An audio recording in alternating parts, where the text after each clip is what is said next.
that's why I tell clients, it doesn't matter if you think that the vendor is the same vendor that you never click on a link in an email. You always go back to the original site, even though you have it saved on there. Right. That's why you have the bookmarks. And you never get an invoice without an approval process. Right. That's why we do the checks and balances, is to avoid. And it's amazing how much accounting and IT go together if you're not doing a fair amount of protecting yourself in accounting with IT, you're gonna mess up your accounting. Right. So yeah. A lot of financial transactions, this is like really easy to do.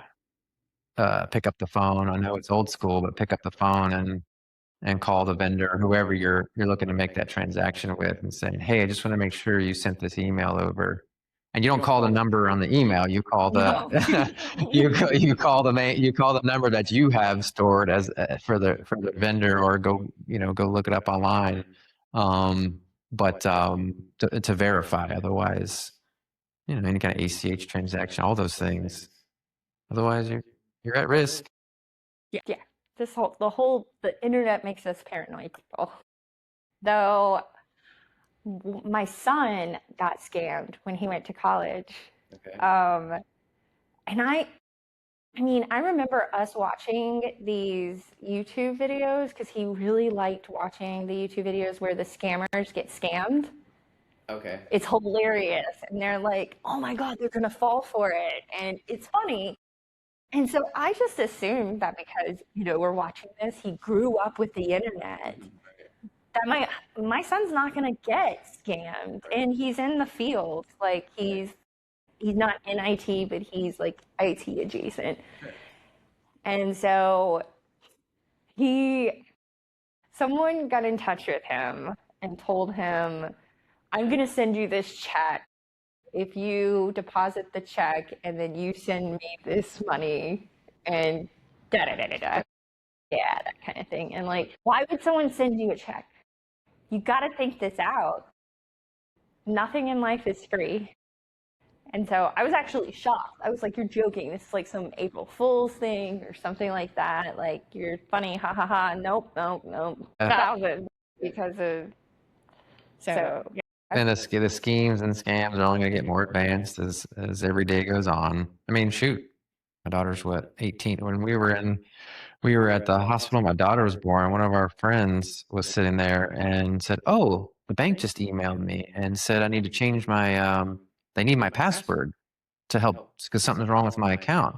And she responded the bank and gave her a username and password. We're like, what are you doing?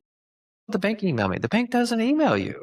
So like that's 18, 20, 19 years ago.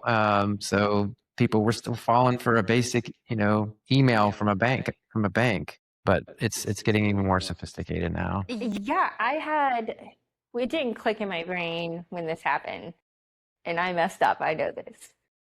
So I thought my bank had called me, and I was talking to them and something was going on with my account.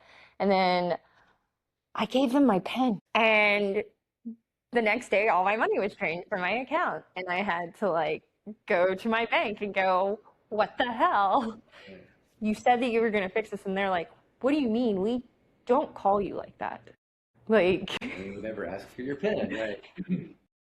But I think it was it was during baseball season and the kids were playing baseball and I was running around and I'm just like, okay, there's something wrong. And they get you in those, it's like they know that you're really stressed out and now's a good time to, but yeah.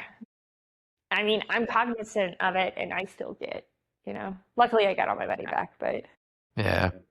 Well, that example and others just show that, that continuous education, whether for individual or business, and we handle the business side, but is important because it's just awareness, and it makes someone think instead of, because it's really easy. We all respond to a text. We all respond to a chat or an email in 2 seconds. Oh yeah, sure, I can do that real quick. Boom, send.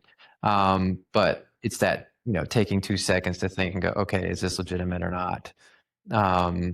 That's what we try and like train people to do.